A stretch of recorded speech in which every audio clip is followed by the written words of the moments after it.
ensure that we set up the right structures and not just set Yep. up, we handhold them through that process. And we are really very confident that we are there all the time to make sure they're getting Yep. things right. We're there to help them out. And we're basically helping it through, not just the financial structures, but trust structures, SMSF, and then going to the property purchase. So what are the main things people have to be aware of when they're setting up an SMSF, and how can we, and more likely, in this case, your help, like how can you help them and guide them through that process?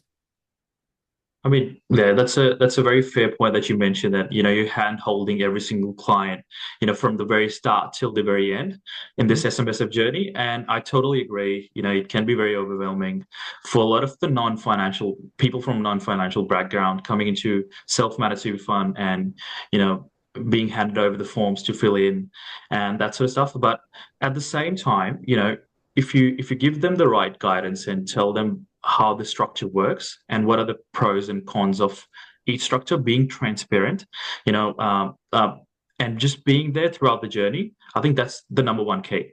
And if you're doing that, more likely than not, the client is going to understand the structure properly. They're Mhm. going to understand, the end goal is not to just sell the services. Because I know even I can vouch for you guys as well. The end motive has to be the satisfaction for the client and achieving him get the goals and work towards financial freedom. So yeah, I mean, just sort of hand holding them at the very start and guiding them how you can, essentially grow your wealth through this structure. And